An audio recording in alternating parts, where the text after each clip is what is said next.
यहाँ हसन रिजवी साहब ने कहा है कि ईरानी हाइपरसोनिक मिसाइल कतर को देने का फैसला हुआ है। ये हाइपरसोनिक मिसाइल जो है वो ईरान देगा कतर को। तो ये एक तरीके से शुरुआत भी हम इसको मान सकते हैं, ये आगाज भी इसको मान सकते हैं। यूएई ने मना किया कि F-35 हम नहीं लेंगे, हिंदुस्तान ने पहले मना किया। बहरहाल ये तमाम चेंजेस हैं और मैं बिल्कुल देखिए ये सही कह रहे हैं। अभी जयदीप सिंह मुद्दल साहब ने कहा कि जिस बात पर चर्चा हो रही थी वही बात सामने आ गई। सीरिया ने अपने दक्षिण से हैवी वेपन्स वापस कर लिए क्योंकि इजराइल के जरिए उस इलाके को डीमिलिटराइजेशन करने की मांग थी।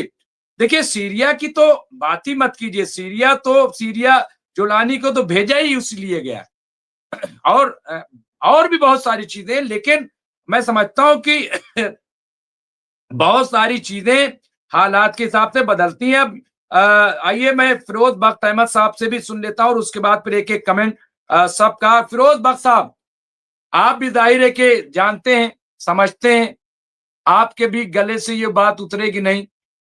ये ऐसा है डॉक्टर रिजवी, एक तो है कि मेरे तमाम जो दोस्त हैं जो काबिल मेरे पैनलिस्ट हैं, उन्होंने तकरीबन इस प्रोग्राम की बातें जो है वो मुकम्मल तौर से कर ली हैं। मेरे पास बहुत कुछ कहने को नहीं है, लेकिन फिर भी आपने एक सवाल पूछा है तो मैं उसका बहुत ही यानी ब्रीफ में जवाब देने की कोशिश करूंगा। ऐसा है देखिए कि जब एक ईरान से ये हिले बैठे हैं इसराइल अमेरिका, तो इतने सारे अगर मुस्लिम ममालिक एक साथ आ जाएं, एक साथ का मतलब ये नहीं एक साथ लड़ने आ जाएं या कोई इस्लामिक नेटो बना लें, ये नहीं है। आपस में एक ये नेटवर्किंग कर लें कि इसराइल की जो बदमाशी है, जिस तरीके से उसने गजा में जो है उसको कब्जा करने के लिए हाई राइज बिल्डिंग्स को भी अब तबाह करना शुरू कर दिया। नहीं, वो उसका इरादा है पूरे गजा को कब्जे में लेने का, न सिर्फ ये कि कुछ हिस्सा वेस्ट बैंक का जैसे वो करार देगा, पूरे गजा को कब्जे में लेने की बात है। तो मैं सोचता हूँ कि जितने भी ये मुस्लिम ममालिक हैं, बड़े बड़े नाम हैं, ये आपका सऊदी अरब है, इजिप्ट है, बहरीन है, कुवैत है, ये जॉर्डन वगैरह भी आते हैं उस लाइन में। तो ये अगर बारी बारी कुछ करने की सोचें तो इसराइल को ये जेर कर सकते हैं, आसान नहीं जेर कर सकते हैं फिर भी, मगर ये सब गुलाम है, ये इसराइल अमेरिका के गुलाम है। एक बात मैं आपको बता दूं, ये जो सरबराह इजलास हुआ था, ये सारे लीडर्स आए थे बड़े बड़े सर पे पगड़ बांध के और सब अपने झाबड़ झोले में ये दिखावे का था और बहुत कमजोर स्टेटमेंट इनकी आई है। उस स्टेटमेंट को भी इन्होंने कई मर्तबा बदला है, इस डर से कि कहीं ऐसा ना हो कि अमेरिका या इसराइल नाराज ना हो जाए। दे आर बोनलेस, ठीक है ना, दे आर स्पाइनलेस, इनके पास कोई वो नहीं है। ये मतलब बिल्कुल रास्ते से भटक गए हैं और मुनाफिकीन की एक फौज है इनकी। और जिस तरीके से ये पेश आए पिछले 2 साल से, मैं तो कहता हूँ इन पे लानत है, मगर फिर भी हम चूंकि पॉजिटिव हैं, हम पॉजिटिव सोच रखते हैं, हम आज भी ये बात सोचते हैं कि अगर ये इस बात का ख्याल कर लें कि आज कतर पे हमला हुआ है, ईरान पे कर चुके हैं, गाजा को ख़त्म कर चुके हैं, आगे भी इनका प्लान है 10-15 मुस्लिम ममालिक पे हमला करने का, तो ये कि आज अब भी आप जाग जाओ, अपनी आंखें खोल लो। और अगर आप आज भी नहीं जागे तो आप वो दिन दूर नहीं है कि जब आपका हाल गजा से बुरा होगा। और मैं बता दूं, ग्रेटर इसराइल के लिए ये हरमैन शरीफ को भी बख्शने वाले नहीं हैं, इनके प्लान बड़े खतरनाक हैं। तो इनको जागना होगा, इनको गुलामी के का जो उनका चोगा है उससे बाहर आना होगा, इनको कहीं ना कहीं दिखाना होगा, जैसे कहा है ईरान ने ईरान ने सफाई से कहा है कि मैं आगे बढ़ता हूँ, आप मेरे साथ आइए पीछे, या आप आगे बढ़ते हैं तो मैं आपके साथ खड़ा हूँ। ये इनके अंदर किसी के अंदर भी ये गैरत और शर्म बाकी नहीं रह गई है। अगर ऐसे ही चलता रहा जैसे चल रहा है, दिखावे की कॉन्फ्रेंसेस हो गई, तो ये भुगतेंगे, बहुत बुरा भुगतेंगे, जो हम नहीं चाहते। क्योंकि ये हमारे ही मतलब दीन बंधु हैं, दीन भाई हैं।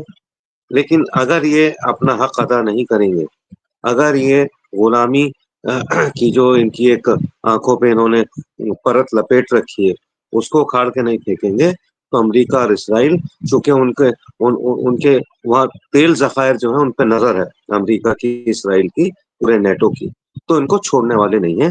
ये मैं आपको बड़ी सफाई से बता रहा हूँ डॉक्टर रिजवी। अच्छा, इसके बाद मैं इजाज़त चाहूँगा, थोड़ा-सा एक मेरा कमिटमेंट है, तो बहुत-बहुत शुक्रिया। जी। बिल्कुल, बिल्कुल। शुक्रिया बहुत-बहुत आपका। और मैं अब बिल्कुल, बहुत-बहुत शुक्रिया फिरोज़ बख्ताब, आप आए और काफ़ी वक़्त दिया और बातचीत की।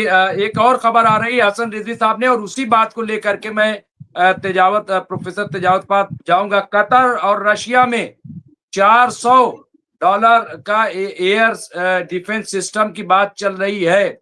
यहाँ पे तो ये देखिए 400 यहाँ एयर डिफेंस सिस्टम की बात चल रही है। तो ये खबर जो है ईरान की अभी हमने बताई चीजें। इससे पहले और चीन की तरफ से भी बातचीत की खबर आई है। तो ये तमाम चीजें हैं, लेकिन देखिए डर तो है, ऐसा नहीं है। हर कोई डरता है, और खास तौर से वो लोग ज्यादा डरते हैं जो ऐश व आराम की जिंदगी गुजारते हैं। जिनके पास खोने के लिए होता है, उनके पास डर होता है। जिनके पास खोने के लिए नहीं होता, उनके पास डर नहीं होता है। हम कभी भी कंपेयर ईरान को अरब से नहीं कर सकते। क्यों? क्योंकि ईरान जो है वो लड़ करके आया है। ईरान जो है पिछले 45 साल से लड़ रहा है। तो और वो उनके अंदर कुर्बानी का जज्बा पैदा हो चुका है। लेकिन यहाँ भी ऐसा नहीं है, इसलिए यहाँ पे अलग सिचुएशन है। बिल्कुल प्रोफेसर तजावत, आखिरी कमेंट के ये जो चीजें, क्या रूस, China, BRICS, new world order, क्या इन बातों को सामने नहीं रखा जाएगा? कब तक ये डर डर डर, मतलब वो चीज बाकी रहेगी क्या हमेशा के लिए?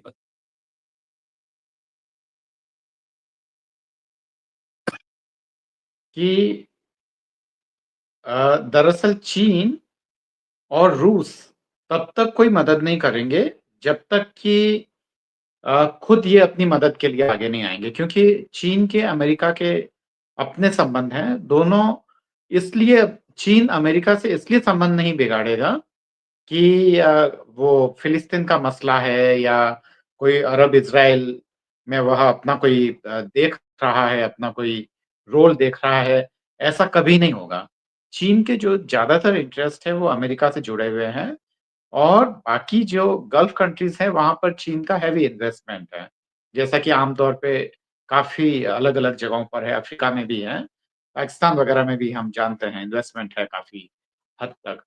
तो चीन कभी इसमें अपना वो नहीं करेगा। रूस का ये जरूर है, क्योंकि रूस के लिए अभी पैसा कमाना काफी जरूरी है, और ये जो S-400 बेचने की बात है, इसके पीछे भी रूस की सीधी सीधी नीयत यही है कि वह कतर से एक ठीक ठाक पैसा ले ले वो S-400 बेचकर।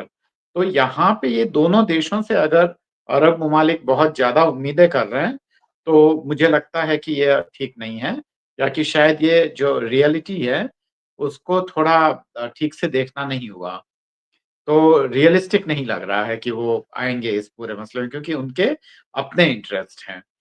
अब यहाँ पे मान लिया कि ये जितने भी अरब ममालिक है वो भले ही इस्लामिक नेटो जैसा कोई एक वो ना बना पाए, एक कोई सैनिक संगठन ना बना पाए, पर फिर भी इसकी बात करना या उस विचार को लाना भी अपने आप में बड़ी बात है। क्योंकि 1945 में जब यूरोपियन यूनियन की बात की थी चर्चिल ने कि एक यूरोप पूरा एक यूनियन होना चाहिए जिसका एक ही सेना हो और उसकी एक ही फॉरेन पॉलिसी हो और हम सब लोग मिलके काम करें, तो सब अखबारों ने पूरी मजाक उड़ाई थी चर्चिल की कि ये क्या मूर्खतापूर्ण बातें कर रहे हैं, कि जहां सेकंड वर्ल्ड वॉर में एक यूरोपियन देश दूसरे यूरोपियन देश का खून का प्यासा हो रहा है, वो लोग आपस में लड़ रहे हैं।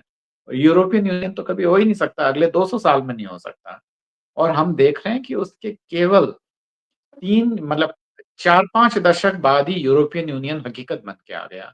और आज हम जानते हैं कि पूरे यूरोप के सारे ही कंट्रीज की कम से कम फॉरेन पॉलिसी और कम से कम जो उनके जो सैनिक हित हैं, वो लगभग एक जैसे हैं। धीरे-धीरे उन्होंने वो अपनी एक करेंसी भी पैदा कर दी। तो यह सब है, तो ये ऐसा पॉसिबल है और ये ऐसा पॉसिबल तभी है जबकि वहाँ पे कोई वहाँ के लोगों की मन की सरकारें आएँ, वहाँ पे जो इतना जो ठीक मिडाइवल एज टाइप का जो सेमी मिडाइवल और सेमी मॉडर्न टाइप का जो वहाँ पे एक सोसाइटी उन्होंने बना रखी है, वो उनकी जो गुलामी की जंजीरें तोड़कर जब तक वहाँ के लोग वहाँ पर नहीं आएँगे, वहाँ पे एक तरीके से वहाँ रिवॉल्यूशन टाइप की चीज़ें नहीं हो जाएगी, जैसा कि ईरान में हुई थी किसी ज़माने में, तो तब तक मुझे नहीं लगता कि ये हकीकत हो पाएगा। पर विचार आया है, तो ये अपने आप में काफ़ी बड़ी बात है कि कम से कम वो लोग सोच तो रहे हैं और कम से कम यह संदेश जाएगा लोगों में कि उनका जो एक हलचल है साझा दुश्मन प्रोफेसर है। तजावत, एक हलचल है और अमेरिका को भी महसूस हो रहा है जिस तरह से अमेरिका की पूरी नजर इस पे बनी हुई थी, बार बार वो राब्ते में बार बार बयानात, तमाम चीजें। तो ऐसा नहीं है कि मतलब देखिए कभी भी कोई चीज जो है कुछ भी हो सकता है। यहाँ पे हलचल थी और कैप्टन शमशाद साहब जुड़ गए, शमशाद आलम साहब, उन्होंने लिखा है कि मुमताज भाई अगर अरब की एक कंबाइंड फोर्स बन जाए तो लगभग जो तय लगता है इसके बाद इजराइल पर ग्राउंड ऑफेंसिव की जरूरत नहीं होगी। इजराइल हूती, हमास और ईरान के एरियल अटैक से नहीं बचा पाएगा। मतलब ये चीजें जो हैं, तो कम से कम एक सोच देखिए। और ये हो सकता है इसलिए भी हो कि एक लगाम तो लगे, इजराइल को रोका तो जाए, ये कह के सांप भी मर जाए लाठी भी न टूटे, वो वाली। तो ये मैं आखिर में कैप्टन साहब पास अब आऊंगा और मैं 2-2 मिनट के लिए चाहूंगा कि मैं राशिद रिजवी साहब और आखिर में सदारती खुतबा जो है उसके लिए आऊंगा कैप्टन साहब पास।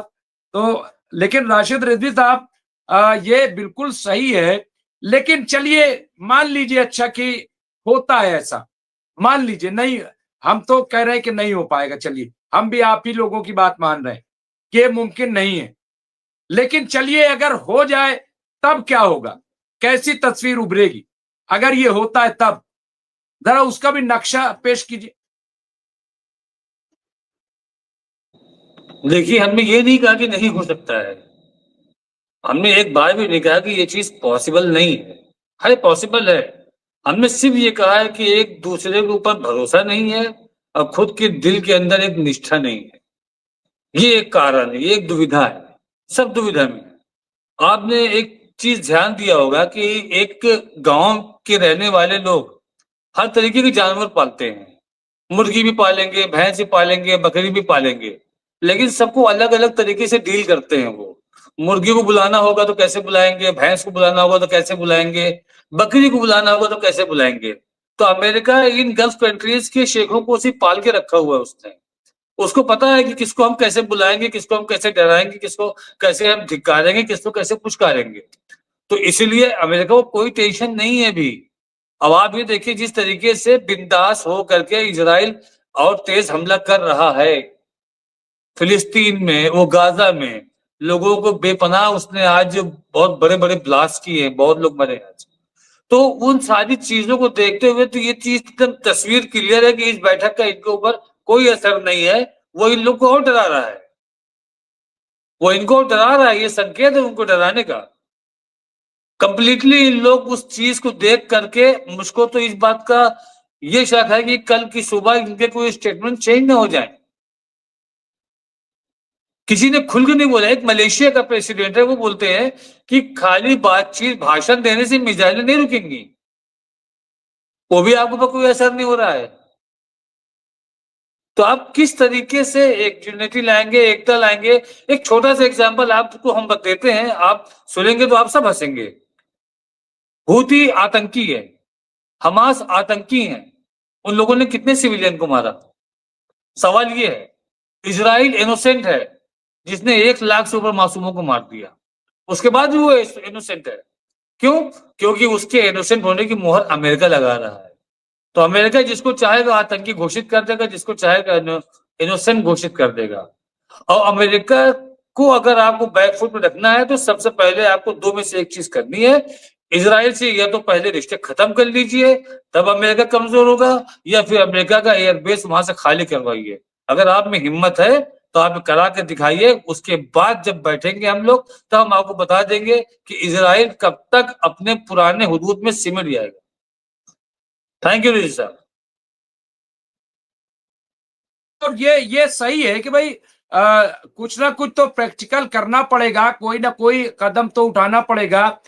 लेकिन देखिए, हम जानते हैं और हम तो कहते हैं कि हर वक्त इंसान जो है सैक्रिफाइस करता है। मैं उसकी मिसाल देता हूं, और हर वक्त इंसान जो है वो सियानत का सबूत देता है। मिसाल के तौर पर आप खड़े हैं कहीं पे, आप अपना कदम उस वक्त तक जहां खड़े हैं उस जमीन से नहीं उठाते हैं कि जब तक आपको सामने, यानी आप जहां कदम रखने जा रहे हैं वो आपको ठोस ना लगे। अगर गड्ढा हो आप नहीं रखेंगे, वहां पानी भरा हो आप नहीं रखेंगे, वहां आपको गिरने का डर हो आप कदम नहीं रखेंगे। ये मतलब ये रूटीन की बात मैं बता रहा हूं, जिंदगी प्रैक्टिकल देख लीजिए। तो ये तमाम चीजें, ये जो डिस्कशन है, बहस हो सकता है अवामी दबाव में हो सकता है कि अपना वो अकदार बचाने के लिए हो, किताब हमारा भी कोई वजूद है, बहुत सारी बातें हो सकती हैं। लेकिन कई बार कहते हैं ना कि मजाक मजाक में ऐसा भी हो जाता है जिसका तस्वुर भी नहीं किया जाता। कई बार खेल खेल में कई बड़ी बातें हो जाती हैं जिसका आदमी सोचता भी नहीं। तो और ये डर अमेरिका को है। रेशमा हनीफ साहिबा, आखिरी कमेंट।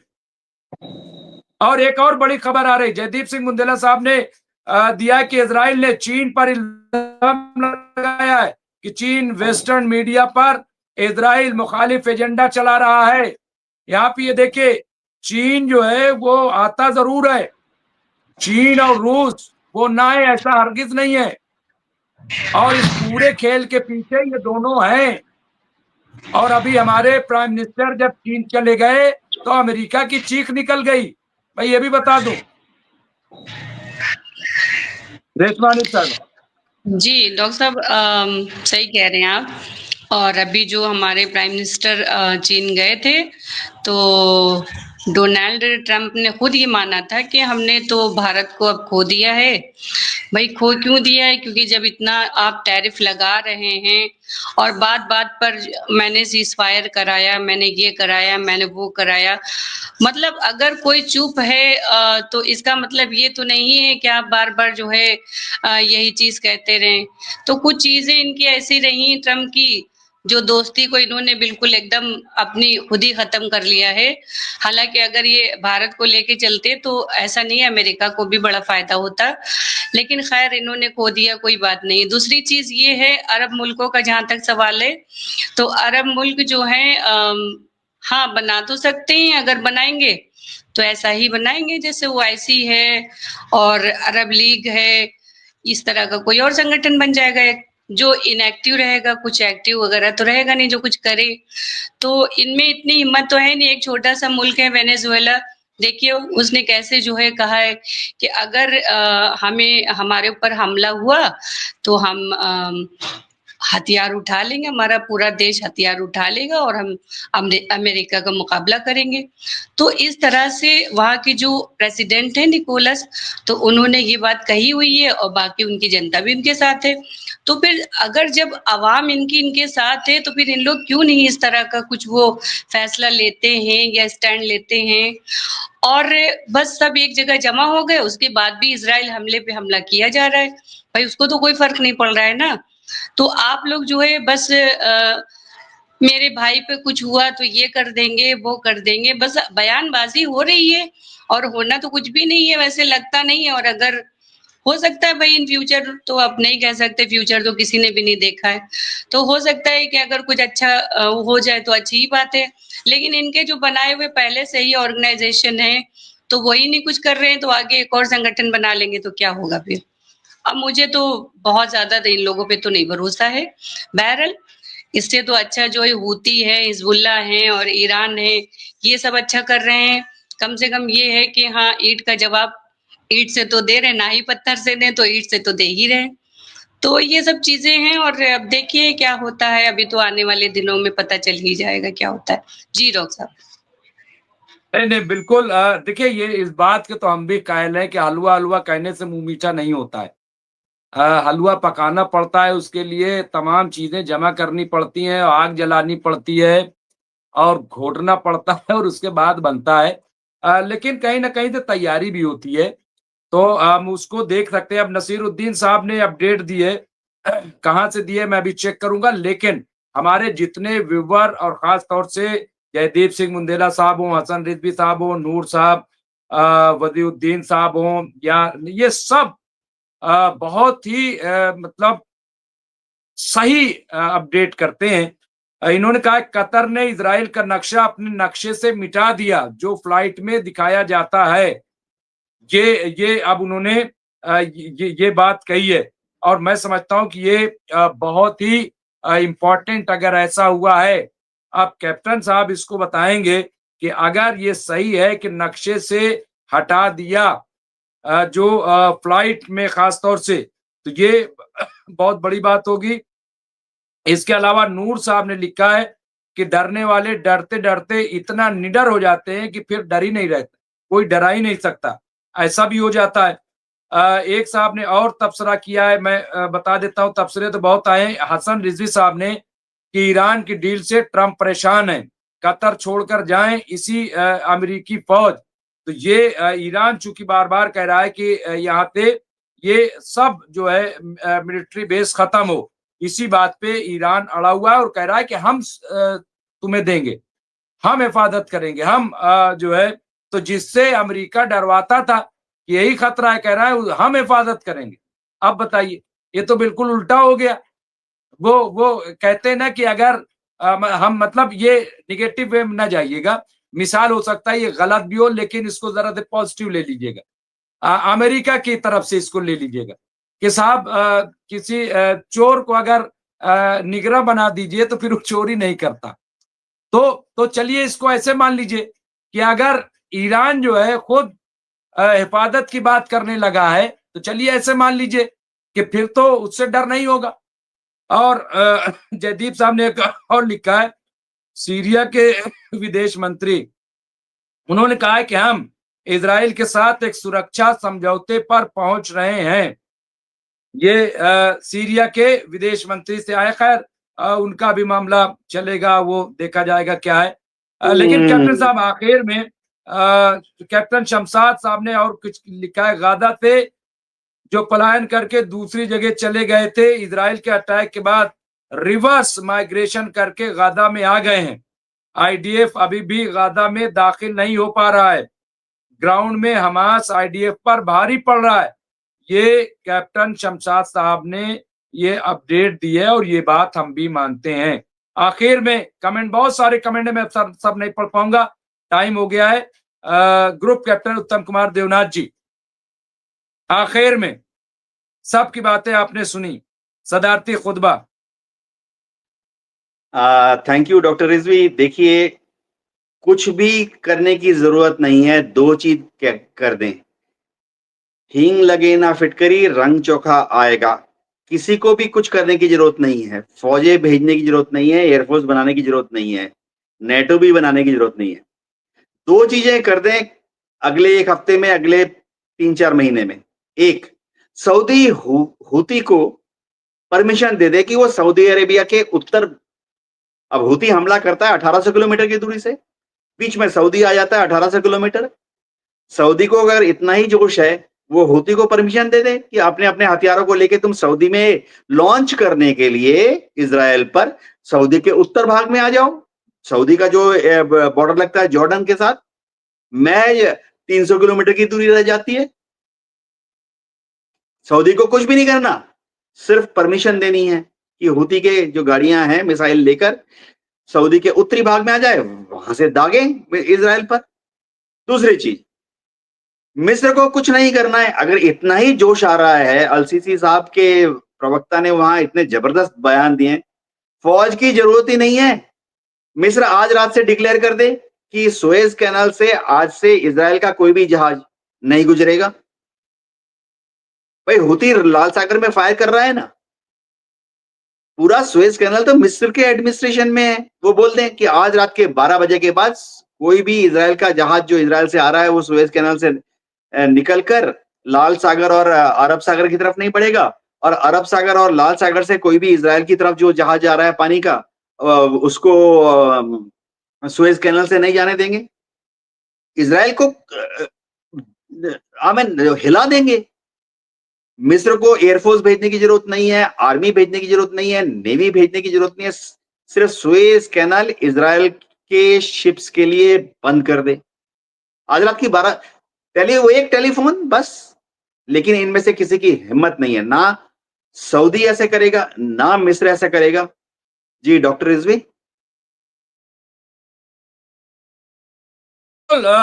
यही चीजें जो है, चूंकि जब भरोसा उठ जाता है और जो चीजें माजी में होती हैं बहुत देर लगती है, किरदार साजी में बहुत वक्त लगता है, तो ये तो अरबों को झेलना पड़ेगा। अरबों को ये तमाम बातें सुननी पड़ेंगी, और ये उस वक्त तक नहीं होगा सही कि जब तक ये प्रैक्टिकली कुछ नहीं करते हैं, अमली तौर पर कुछ नहीं करते हैं।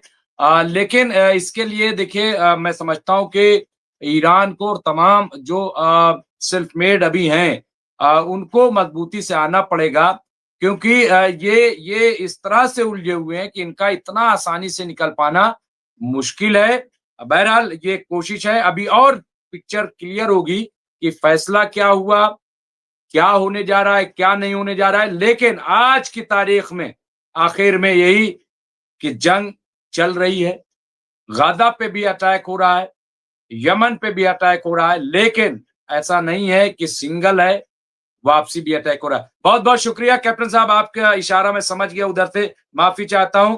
बहुत बहुत शुक्रिया, शब खैर, गुड नाइट। मुझे पूरा ख्याल है आपका, मेरी तरफ से सॉरी बोल दीजिएगा कि मैं सॉरी कह रहा हूं, लेकिन शब खैर, गुड नाइट।